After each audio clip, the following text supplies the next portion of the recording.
So today is all about goal setting, and then in 2 weeks we have a special guest star, Beatrice, and Beatrice is the head of the Toastmasters group for all of the Bay Area. So 2 sessions from now, you've got a public speaking trainer. Not that any of you are going on the silver screen, but this is really how to lead meetings, how to speak and pitch your objective or your goals, how to get people on board with what you're talking about, et cetera, et cetera, et cetera.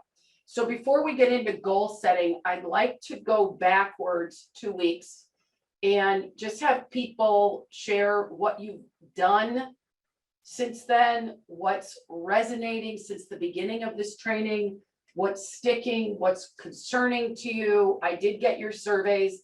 About 8 of you are filling out surveys, which is not enough because we don't know how to get better if we don't have your opinion. So out of 8 people who filled out the survey, 4 of you said too much information, slow it down, take information out. So that's really good for the creators of the program to know. And then 4 of you said, bring it on, we want more.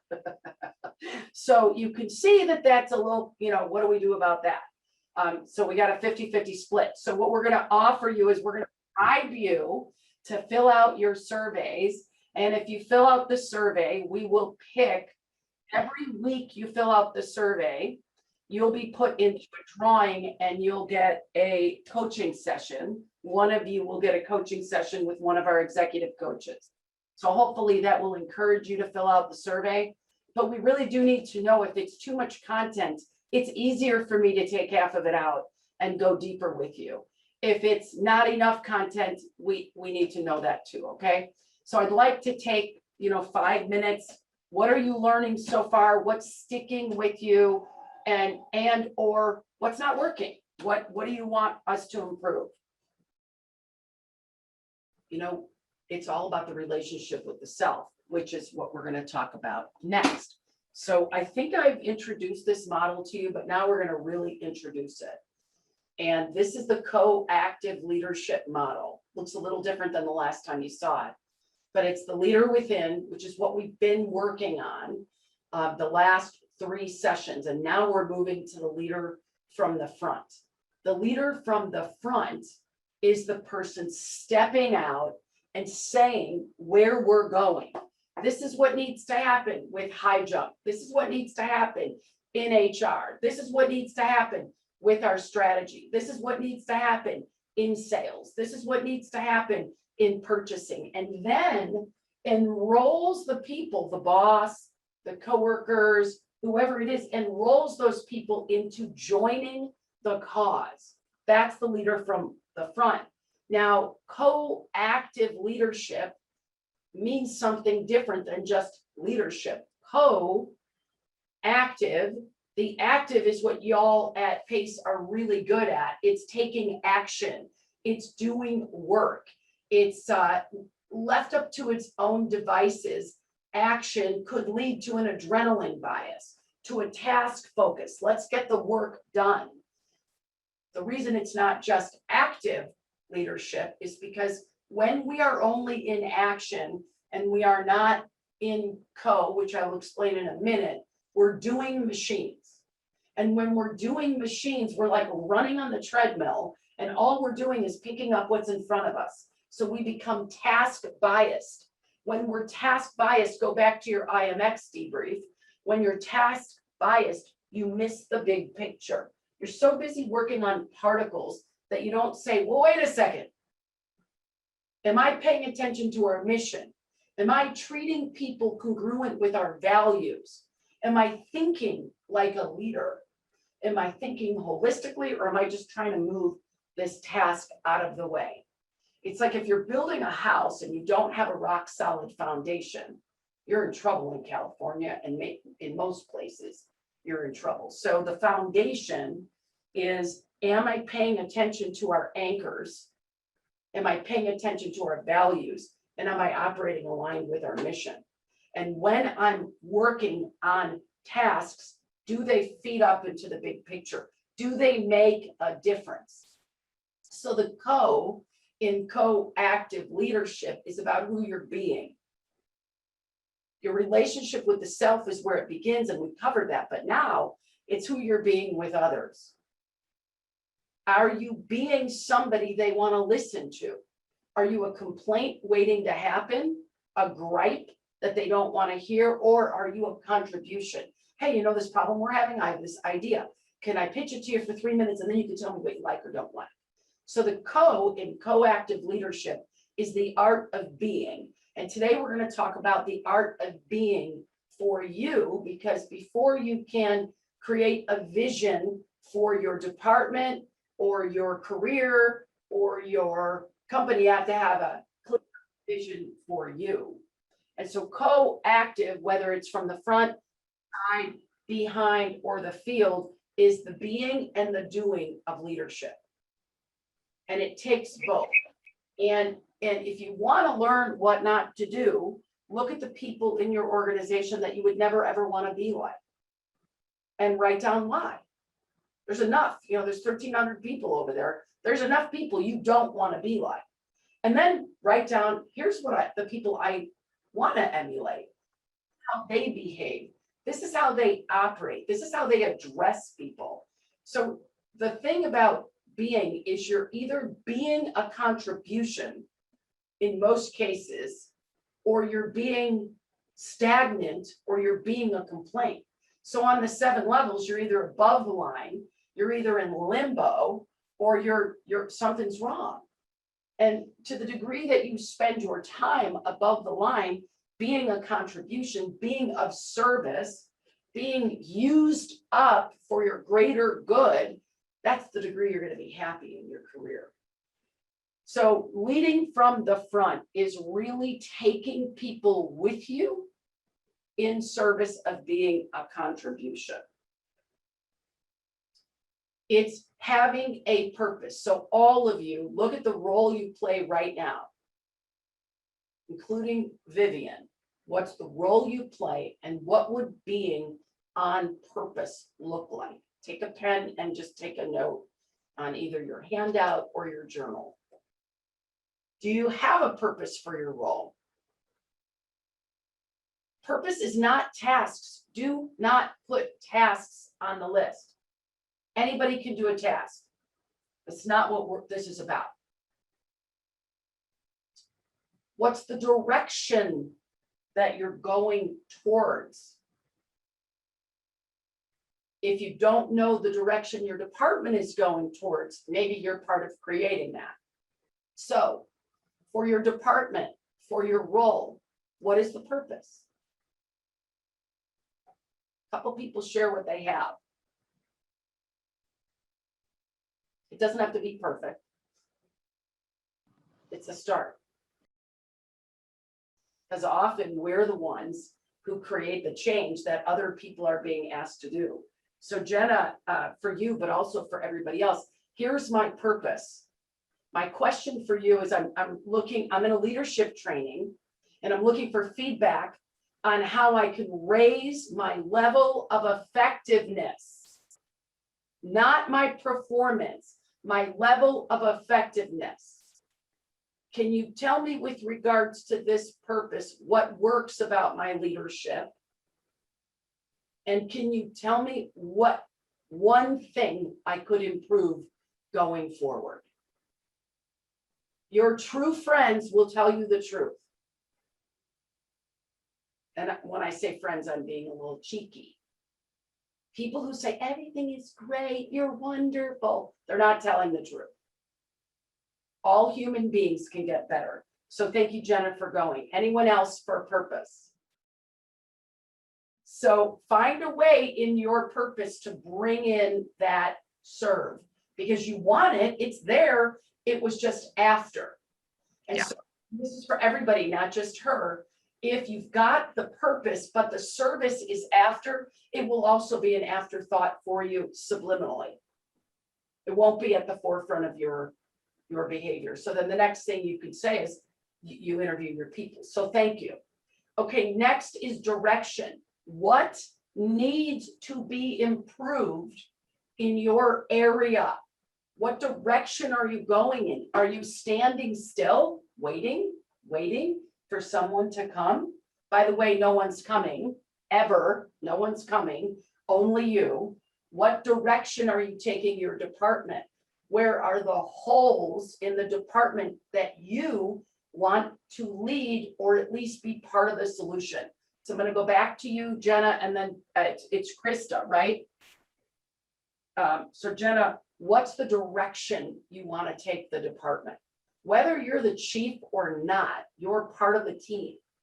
So the question for Jenna is, with that purpose, what direction do you want to take the department and or your own development in service of the department? Yeah, good. So don't tell them that part when you're asking them how you can get better. Okay. Go back in 2 weeks to then what you need from them. But it doesn't work if you say, hey, Vivian, could you tell me what works and doesn't work about my leadership? And Vivian says, well, you demand a lot and you're kind of loud. And then I say, well, this is what I need from you, Vivian. That will not work. She will never give me feedback again. So you got to take the feedback and then you got to process it. And then you got to come back and, okay, this is my commitment for the group. This is what I need from you. And so now I happen to know her better, a little better than everybody else. But Jenna, one of the things you want to look at is on your inner metrics report, look at the ability to surrender control. So I'm giving her advice, but for all of you, if people around you come to you all the time for answers, the first place to look is what's your ability to surrender control? Do you allow people to fail around you? And by allowing them to fail means there's a consequence for the failure. Not like they didn't do what I needed them to do and I'm ignoring it because I don't want to deal with it. And the second thing, so it's surrendering control, self-awareness,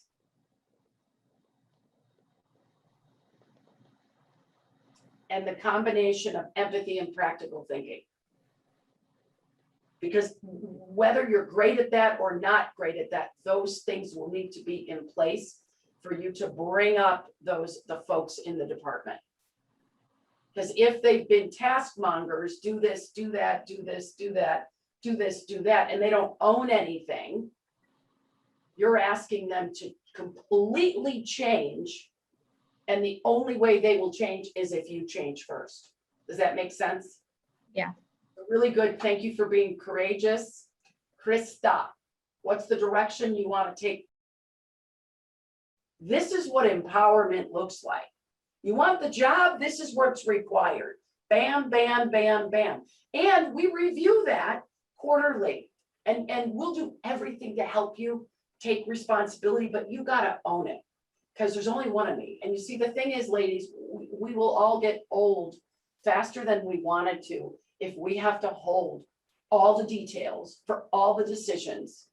And if you look around and you see people who operated that way, that are maybe a decade older than you, you'll start to see the fragmented thinking, the inability to make a decision, because the prefrontal cortex gets clogged up with too much. And so if you have all these people, but they're not really empowered and they're not really capable or able, do they get it? Do they want it? Do they have the capacity to do it?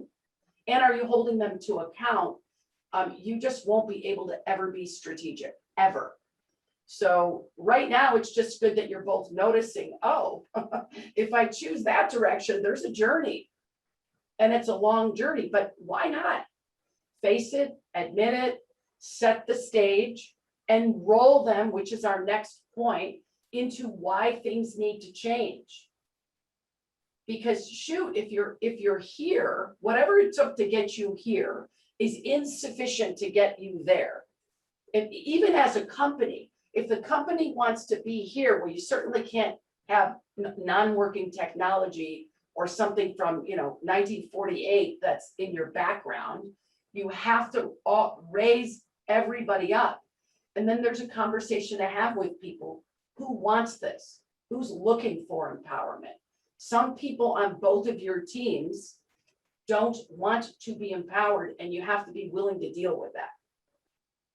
I'm just talking to those two right now, but I'm also talking to everybody.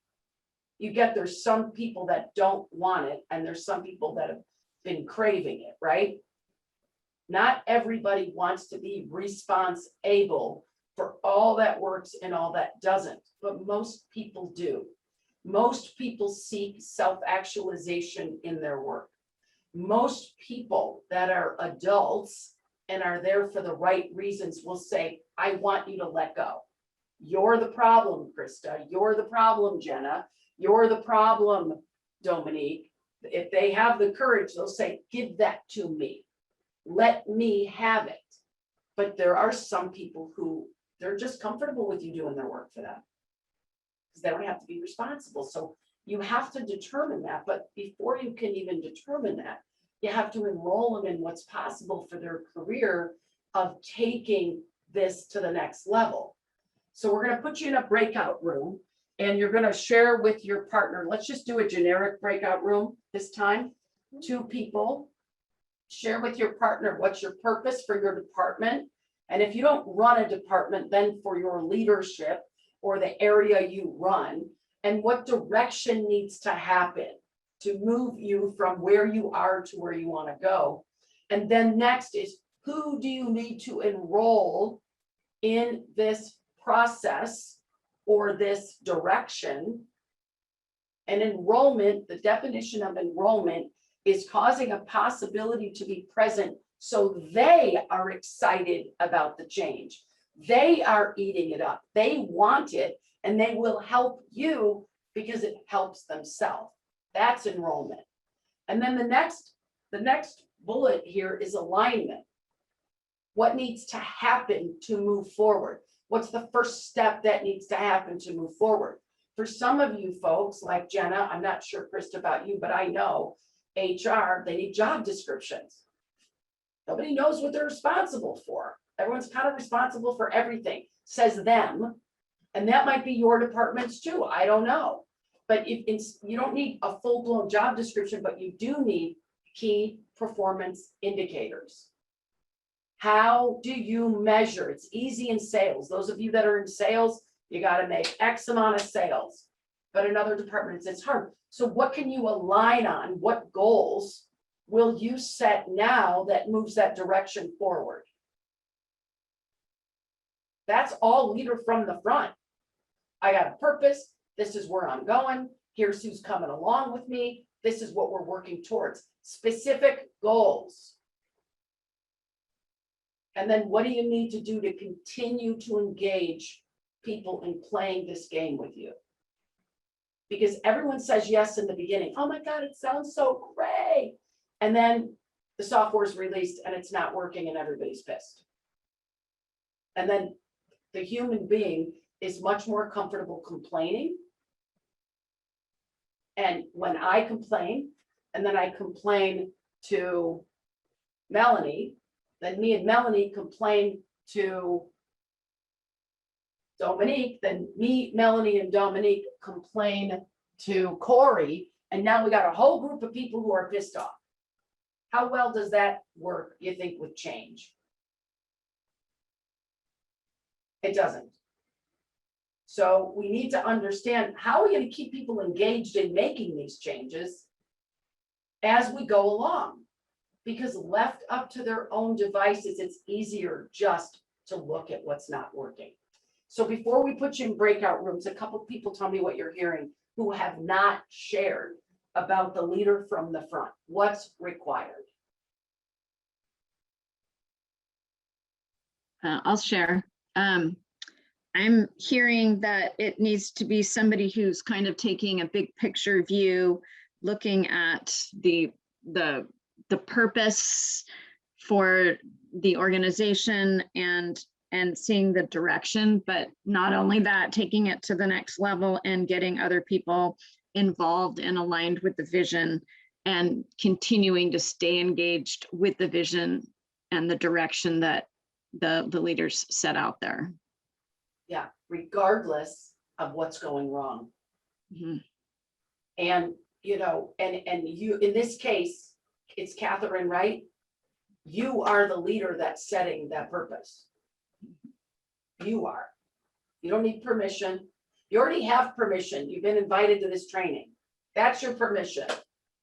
It would be a real waste of money to empower a bunch of women to own their voice and then say, you need permission. You don't need permission. You got it. All right, Vivian, one more person before we go to the breakout rooms. I am hearing that leader in front is going to take someone who is not only inspired, but inspiring in order to go all the way down the line of the 5 steps, right? You need to be inspired by your own vision and then enroll people in to be inspired with you and to collaborate and actually make it happen. You know, otherwise it's just a vision and it's going to die. So to see it all the way through and actually implement a change at the end and keep it going, I hear a lot of passion and inspiration. Yeah, thank you. And leader from front. Thank you. So we're going to put you guys in a breakout room and you're going to go through these. Please write them down: purpose, direction, enrollment, alignment, engagement. We're going to give you 5 minutes in the breakout room. So we'll see you in 5.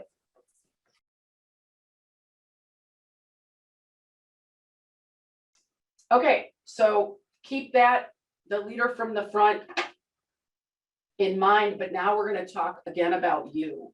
And how we talk again about you is we move to your vision exercise. This can be really fun or really painful depending on how you look at it. So in creating your vision, and do we have my samples in the deck? Okay, good. Here I am. Yeah. Yes. Okay, so in creating your vision, these are I am statements about yourself in the future. For example, in 5 years from now, or 10 years from now, or a year from now, I prefer to have the vision be further out. Like originally, I created mine in the year 2020. And then, oh my gosh, 2020 was here. So I pushed out to 2025. I don't have it as one of my samples. Oh, yes, I do. Oh, good. Okay. So I want to read this one to you. I wrote this in the year 2000 when I lived in Illinois. I am sitting in my fabulous chef's kitchen in my beautiful home in Northern California, or somewhere better, looking out onto my beautiful view, my deck and my hot tub. I relish in making delicious, healthy meals and serving them in my marvelous, warm and welcoming Italian dining room. I wrote that in 2000. In 2017, I bought a house in Aptos, California, with a kitchen that looks out into the Pacific Ocean or over the Pacific Ocean, because I'm not right there on the beach. And I saved my dining room table in storage when I moved here. For 9 years, that thing was in storage. 9 years in storage because I wouldn't let it go. And when I read this, after I'd been in the house, I walked over to the kitchen and I looked at the dining room like, oh my God, that's why I kept the table. But in the moment, I didn't really, when people are like, why are you saving that table? You could just buy the table. I even met the guy who owns the company I bought the table from, and he goes, why would you save the table? What a waste of storage. But it was back there somewhere because I created the vision. So the affirmations, which is really, you know, if you ever take any Tony Robbins training, he thinks affirmations are the end all be all only thing. It's part of it. But the truth about life is there's way more negative, way more things pulling you below the line than there are pulling you above the line. And the brain is programmable and is trainable. And so part of this creating affirmations is you're telling your brain about how life is going to be for you. So finance. I am gratefully basking in being debt-free, and I'm strategically managing my money and investing in clean tech, green tech, and socially responsible causes. These are not goals. There is no dollar amount there. This is an envisioning of your future for work, even we're talking about work. Let me find where work is. Oh. I am overwhelmed with joy as I'm standing in front of an auditorium with hundreds of my peers receiving a standing ovation for positively altering the future of the industry by being a source of cultural alignment, engagement, and human fulfillment at work. So these are ways of being, so that when I have an experience with a crazy hospital, we're doing a level set with an absolutely crazy hospital in Southern Cal. And by crazy, I mean the executives never meet. They just do goofy things. And I was thinking, why do I even want to lead this level set? You know, they have a driver on the executive team. Their limo driver is on the executive team. I've never heard of something as crazy as that.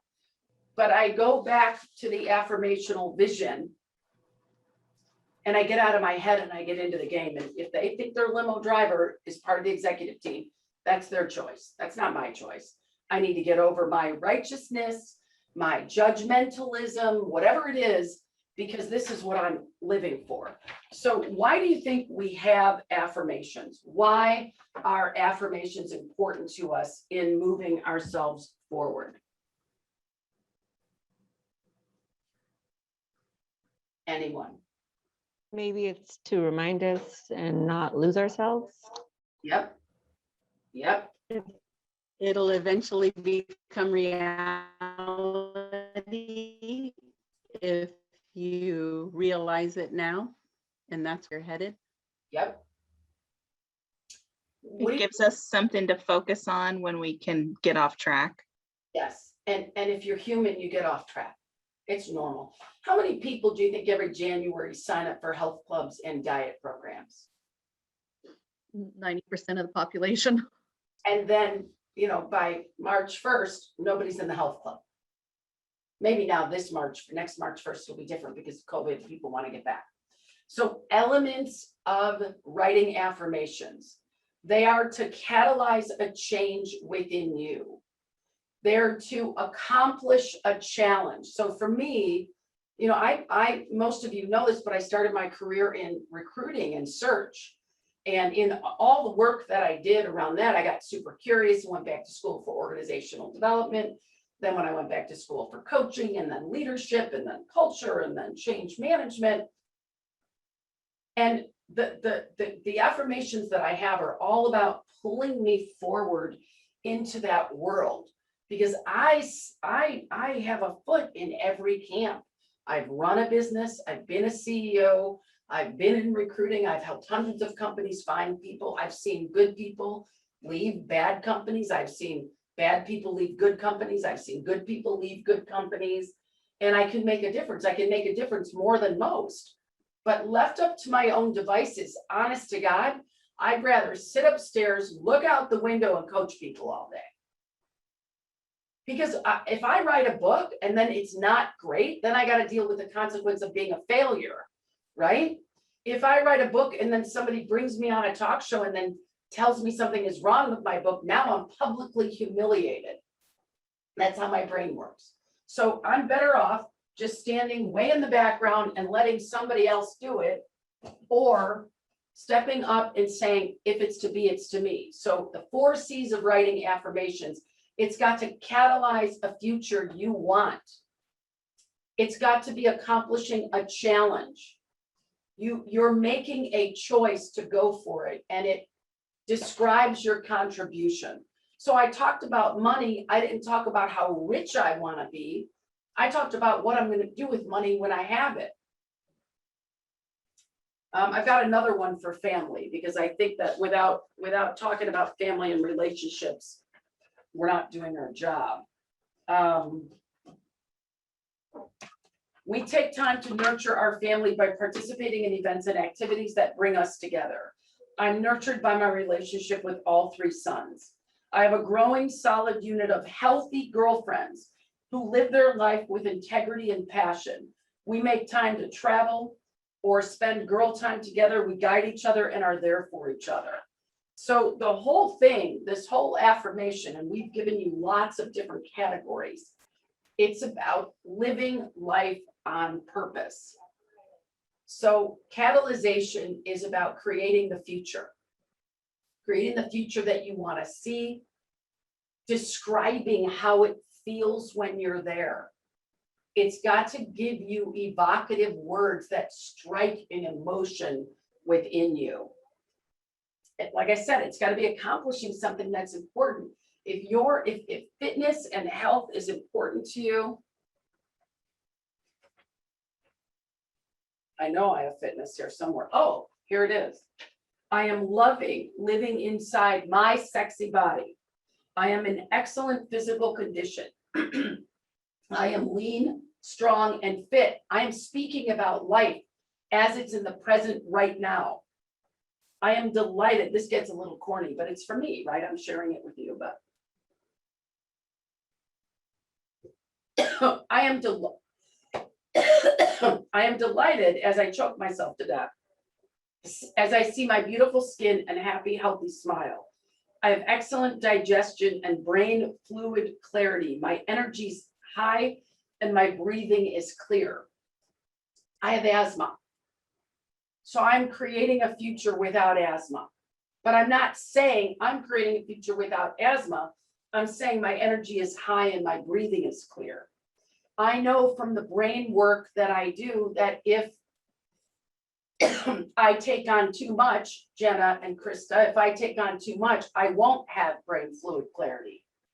I'll be fragmented, slow, agitated, annoyed, frustrated, sad, exhausted. I don't want that future. So I'm not saying I don't want to be those things. I'm saying what I do want. So it accomplishes a challenge when you set your affirmation, and it gives you a choice.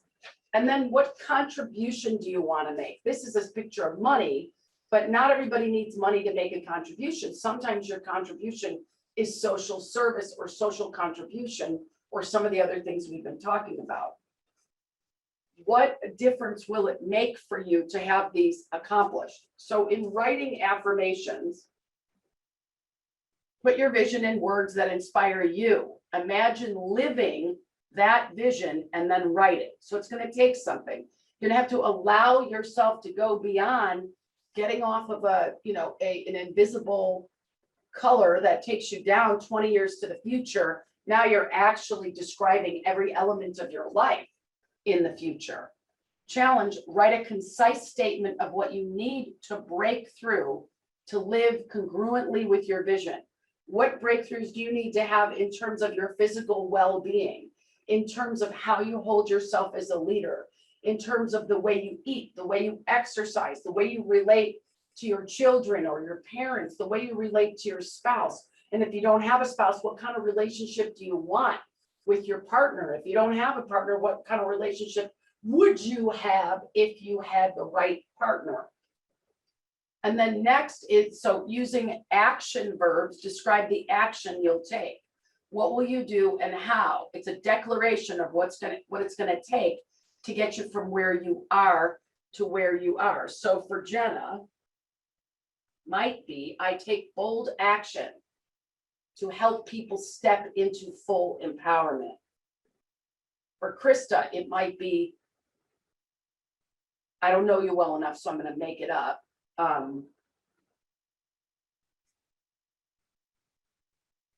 I strengthen my ability to say no so that others can say yes. I'm making that up. I don't know if that's true for you. If it is, try it on. Contribution, what will the results be? What will the impacts be? How will life be when I've accomplished this? For some of you, you need the money, you need the dollars, you need the cents, you need the time, you need the data. For others, affirmations, these are not SMART goals. They are not SMART goals, they're affirmations. All you're doing is creating pathways in your brain so that when you read these, you're called to be. So tips and tricks, 25 words or less. rephrase all of these C's into one sentence. It says 3 C's, it should say 4. Begin your statement by coming from the future. So you're 20 years in the future, looking back as if it's currently happening. I am. So we're going to pick one area, and because PACE is paying for the training, I want you to pick your business and professional career. But that doesn't mean I'm not inviting you and encouraging you to fill out all of these. So take the business and professional career. You don't have to use the form yet, but let's go backwards. And let's look at the 4 C's. And we're going to give you a minute to write down a draft career affirmation. Pick for yourself if this is a decade into the future or if it's 5 years. For those of you who are super, under the age of 30, go 20 years if you want. Anybody can go 20 years too. So just start with the 4 C's and use words that inspire you. What would be a catalyzing future vision? I am the president of PACE. I am the first woman president of PACE. I don't know. I'm the vice president of sales. I'm the director of this, or the vice president of that, or a leader of this.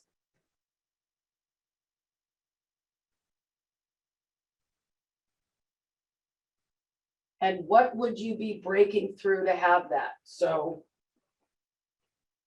I'm shy. The breakthrough would be I am bold instead of I am no longer shy.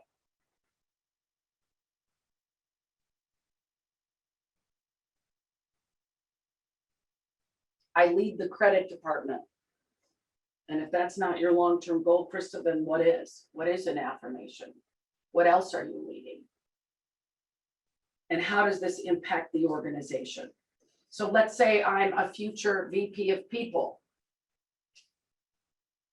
I am leading an incredible HR team that brings empowerment to every soul in the organization and positions PACE to be an effective billion-dollar enterprise. I won't tell any of the candidates that, but I'm just making that up because I know that job because we're helping with it. All right, I'm going to stop talking. We're going to put you back into breakouts. If it's easy, Viv, the same groups. Okay, you guys, we're going to take a 10-minute break. When we come back, we're going to have you share. Actually, first, before you go, we're going to have a couple of you share your affirmation for your career. This is like a declaration. Then you're going to take a break. Then we're going to start putting goals to the under the affirmations that you're willing to actually put a specific, measurable, attainable in time goal. So who wants to share that? It has not gone yet. So create it as short as a 25-word sentence so it can crystallize in the minds of those you share.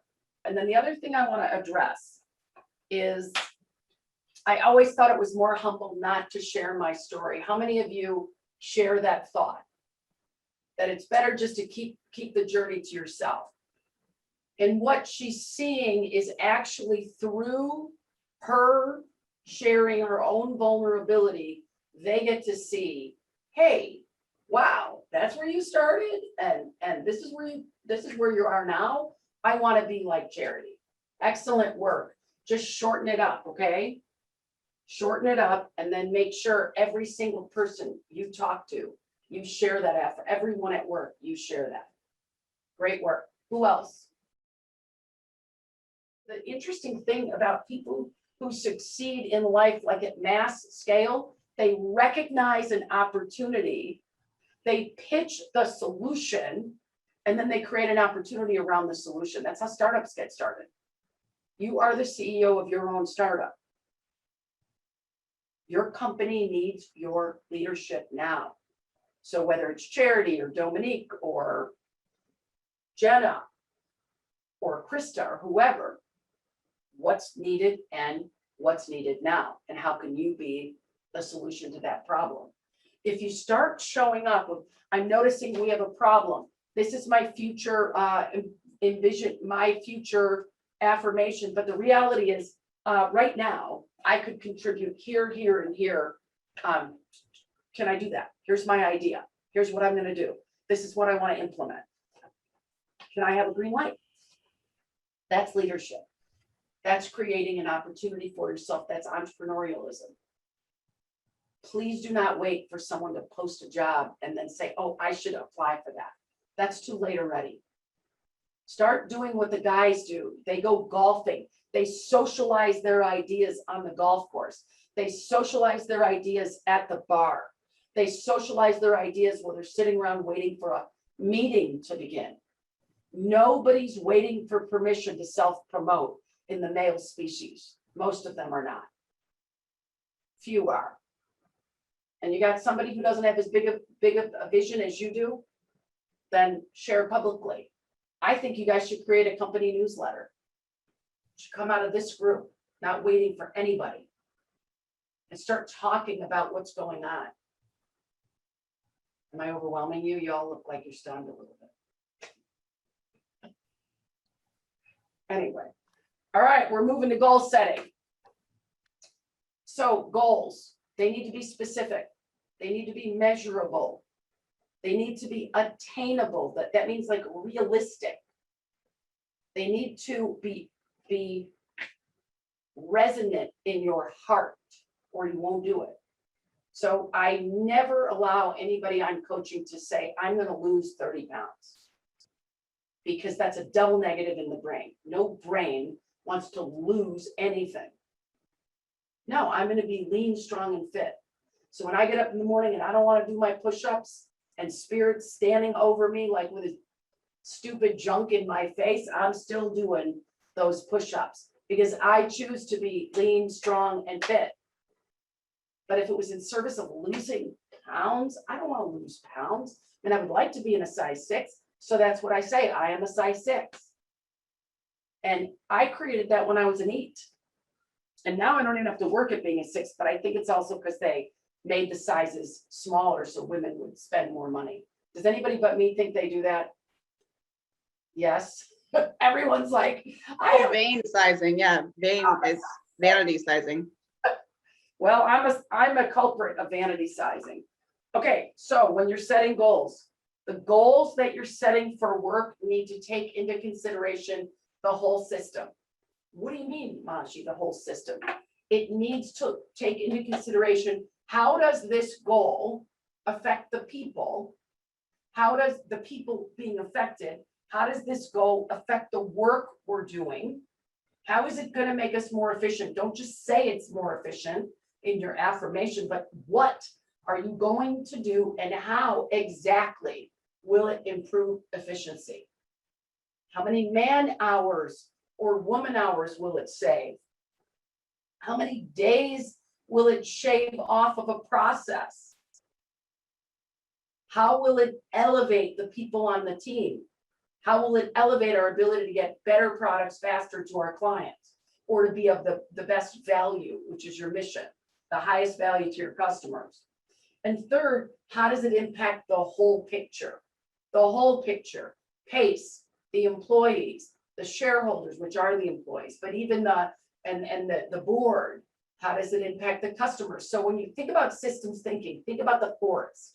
It's got the entire forest, and then there's tree by tree by tree by tree, but you also see the sun rays coming in. And then if you're super creative and you stand back, just like the movie Avatar, you could start to envision the energy sources running through those trees. And you could see the little nests in the trees. That's systems thinking. Zion, who's my 3-year-old grandson, comes over to the house when he's 2 last summer because he lives out of state. So I see him when he comes here or I go there. Anyway, he's learning about light switches and he runs upstairs and he turns on and off the light switch. And as he turns it on, he runs around to see what light it turned on. And so now he's orchestrating with all the switches to have like this musical light show. 2 years old. That's systems thinking. It's connecting the dots. So when you're setting a goal, you want it to be way more about the company than you. It's got to be specific about what's going to get improved. And for this training, it's got to move you towards your affirmation. So take the affirmation you wrote down and set one goal for it.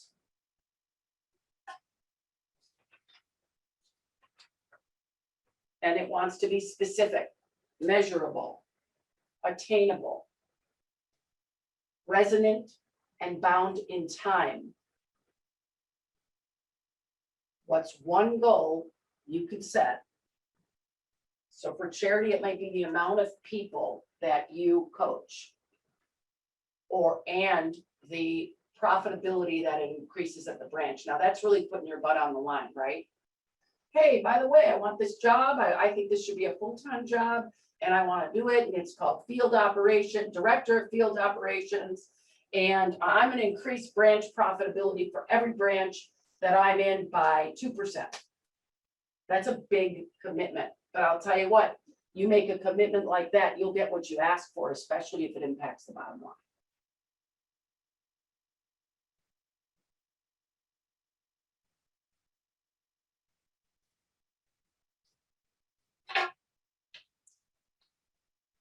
And I'm going to give you a minute, and I do want her to put you into a breakout room, but not right now. So a couple of you said you wanted a refresher on right hemisphere, left hemisphere. So we're going to do this not only because of last time creating your values, but also when you're goal setting, right hemisphere is where your affirmations come from. The right hemisphere is really about, we got to turn these, they're in the wrong order. The above the line is always first. Right hemisphere is about creativity, people, empathy, creation, innovation, intuition. So this part of our brain is where new creation comes from. That's where our affirmations get developed. You use metaphors, stories, all of it comes from here. Above the line behavior or results or ways of being that come and are harnessed out of that right hemisphere are freedom. You're aware of your heart and your gut connection. Cooperation with other people, sharing in a paired share. Empathy focuses on the broader meaning, intuition, metaphor, oneness, reads emotions by looking into one's eyes, sees the big picture, thinks in pictures or words, and understands music and poetry. That's right hemisphere. The right creates, but without the left, if your goals lack specifics, it's because you're not tapping into your left hemisphere. This is where the details come from. All right, structure, analysis, linear thinking, logical, planning, positivity. Thinks in terms of steps, step by step by step. This is the specific, the schedule. What needs to get done. It focuses on parts. It gets us in the right direction. All of your goals and affirmations need to be an integration in right and left hemisphere, or I can pretty much promise you won't accomplish that. The more you tap into both sides of your executive brain, the more you'll start to look at yourself as an executive. Now, when things are not going well, when things are really in trouble for you, if you're right hemisphere dominant and stuff hits the fan, you're going to experience chaos. You might even experience depression or emotional overwhelm or tears or fear or guilt or hopelessness. You might become irrational. You might become a pessimist, or you might get sad. The longer you allow yourself to stay here, the less access you will have to critical thinking. And you can't spiritually leapfrog your own emotions. It's very healthy to say, hey, I'm under the line. I need a 10 minutes before I get back in that meeting. If you deny your own frustration, fear, or hopelessness, it will get worse. When I'm feeling that welling up of anxiety, I immediately say, I'm going running. I'll cancel a coaching meeting and I'll tell the person I'm not in the place I can coach enough. I do that all the time. Then I got serious problems. That might be like a major crisis happens and I need to realign myself. But what I want you to know is nothing good will happen in this place, and you want to admit when you're there. The goal is not to be below the line in any area. It's to be above the line as much as you can be. And even by reading your affirmation, it will put you in that space above the line. So left hemisphere below the line, anger, blame, shame. So you're working for a boss who blames people, they're below the line. Feel, have compassion for them. Internal competition. You can't formulate options. It's one way when you are below the line left hemisphere. You're only aware of your own experience. This is life according to Maji. This is how I see it. So my focus is a very narrow when it's all about me and I'm left hemisphere below the line. I stopped looking at people as people. People are now obstacles. Get out of my way, I'm busy. That's a left hemisphere person. Self-centered and will deny evidence even though it's there. So you might have a boss who's perpetually below the line. The best approach to a perpetual below the line person is to ask how they're doing, how you can help, what do they need? And of course, you have to have a relationship in order to do that. So if you're looking at your goal set or last time, looking at your values, any word that has to do with systematizing, structure, anything that's bound in time, that's left hemisphere. Anything that's bound in, that's not bound is right hemisphere. When you're setting your value gradation or your value synthesis, your integration, it's a word that covers both. So mine is excellence, which is left hemisphere, and connection, which is right hemisphere. So it's connectolence. And then I have a second one that we just created, which is, I don't even remember. Funfective, which is a really interesting word because if you say it too much, you might say the wrong word. But funfective, effectiveness, and let's have some fun. And that was like a takeaway when we did our own level set. Everybody liked funfective, which was my word, but it helps us break through some of the stress. So that is another part of your brain that is very powerful when goal setting. And it's a different part of your brain. It's like back here. And we look at it as a teeter-totter. You've got a default mode and a task mode. Task mode is exactly what you think it is, getting the work done. What you don't know, though, is when you're in the task mode, you can't see anything except for what you're working on. You're getting it done. You ever making dinner and you're against the clock because the kid's got to get somewhere and the kid walks in and wants to talk to you like, I'm making dinner right now, talk to me later. Any of you ever do that? Come on, tell the truth. Right, it's not that you're a bad mother, it's you're in the task mode and you're focused on the task. And here's what happens. Your aperture closes, so all you can see is what you're focusing on. That's the task mode, which I might as well go there so you can see it.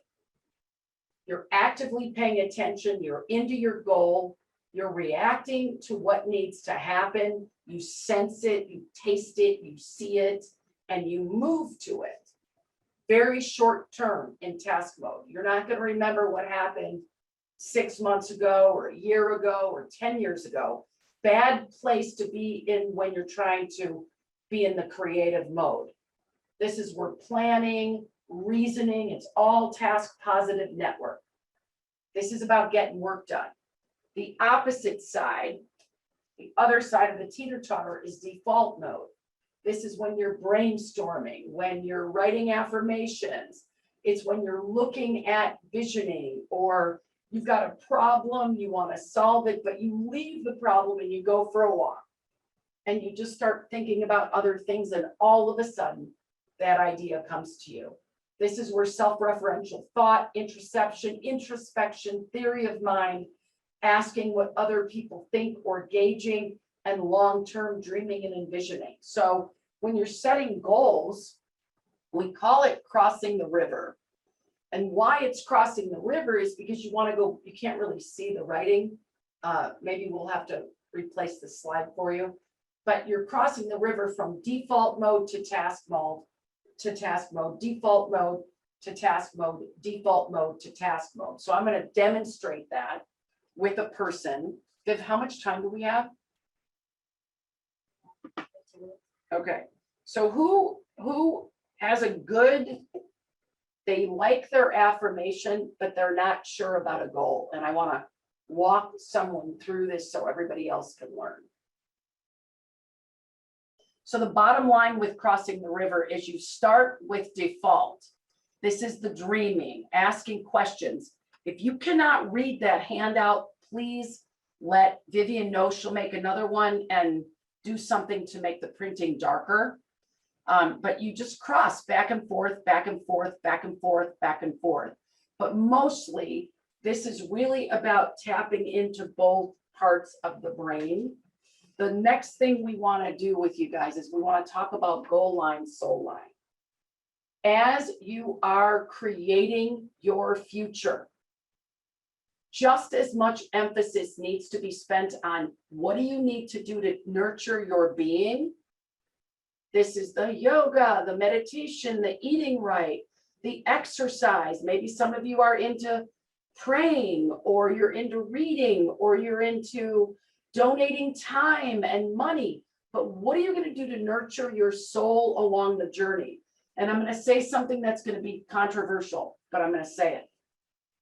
If you're working for people who are afraid of change, if you're working for people who are more comfortable below the line, they have not done enough work on their soul line.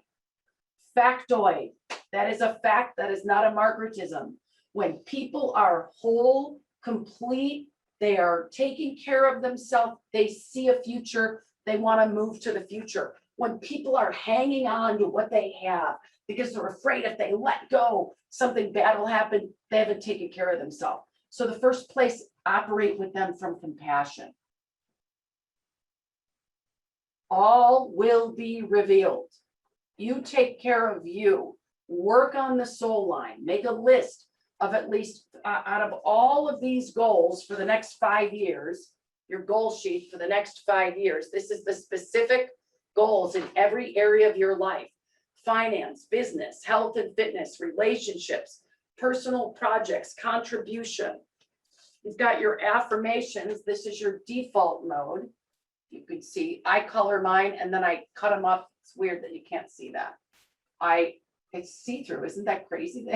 All right, let's see if I can change that.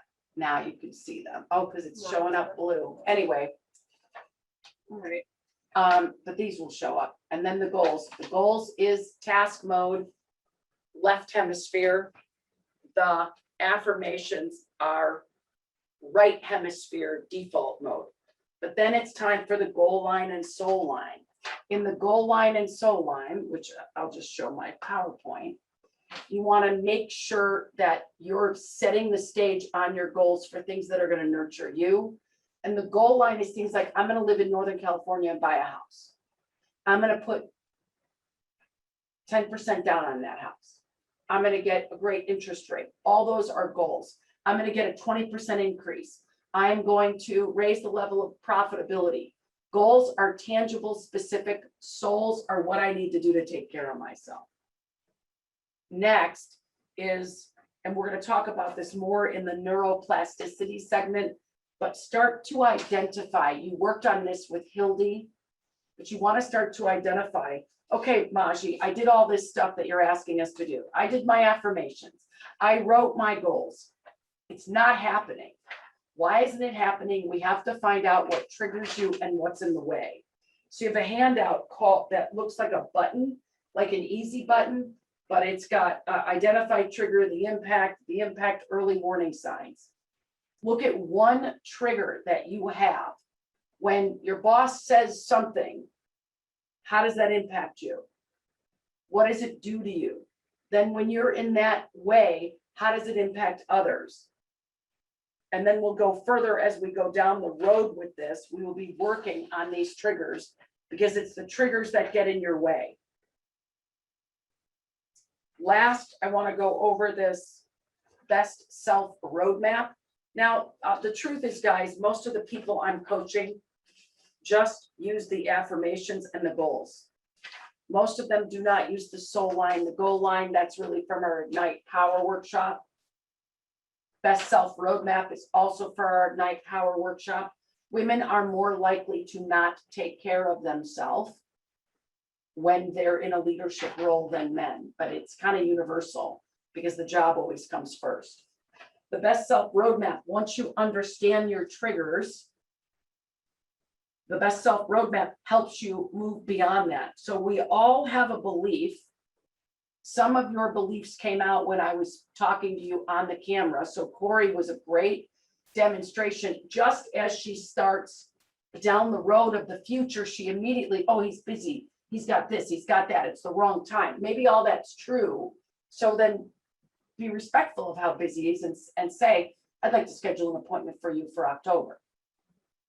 But not October of 2022, October of 2021, and I'd like to have a conversation. Know what your limiting belief is. We already did that work. So on the best self roadmap, what's the limiting belief? And what actions do you take that have that limiting belief show up? So, oh, I think I'm not as important as other people when I ask for what I want. What's the mood scale it puts you in? So we're going to work more on this in 2 sessions, not the next session, but the session after that. If you can please come to the next session with your affirmations and your goals and at least one limiting belief and one trigger, you'll be really set to work with Beatrice and you'll be set to work with me in 2 sessions from now. So I think we went over a little bit. We will repeat these just so you know, you guys, we're not expecting you to do soul line, goal line. We're not expecting best self roadmap. We're not expecting triggers. Those are an introduction. So in completing today, can I just hear from each person, what's one thing you're walking away, and make it snappy, and then we'll be done. Collaboration is important with coworkers. Awesome. Thank you, Sharon. Mhm. Communication is key. Thank you. Defining your path. Yes. See the bigger purpose and direction. A goal. Lead with confidence. Yes. Moving forward. Yes. Speak up. Being more decisive. Speak up. Be decisive, not more decisive. Decisive. Thank you. Intentional future planning. Wait for anybody. Nobody's coming. Nobody is planning your future for you. You are planning your future. Good. Be the change. Yes. Use your voice. Yes. Take action. Yes. Live with a purpose. Yes. Be in the present. Throw in your closet. Hold on, give me 5 minutes. Use your whole brain. Yeah, good. If Make you your wanna voice change- heard. Yes. If you want to change, then be the change. Okay, sorry, Lysandra, if you want change, be the change. Thank you. Look at the bigger picture. Yes. Envision and enroll. Yes. Have compassion. Yes. Take action. Yes. What do I really want? Yeah, what do you want? So, Empower people around you. yes. And here's the thing. These are yours now. Ask the people on your team. Once you do this for yourself, ask those people that no one else is asking. If you want to master this and have it be part of the fabric of your life, I started leading this to my friends for free every December between Christmas and New Year before I ever started doing this for work. I went to a Jack Canfield workshop. He taught me this stuff, the guy who wrote Chicken Soup for the Soul. And then I started giving it to all my friends. And pretty soon now I'm doing it for a job. Did anybody not get to go? Empowerment through accountability. I was wondering what happened to you. You've been very quiet today. Thank you. Okay, so Sorry, I missed it. I had an emergency. what's your takeaway? Move forward. Good. Okay, so your homework. Who wants to make sure everybody understands the homework?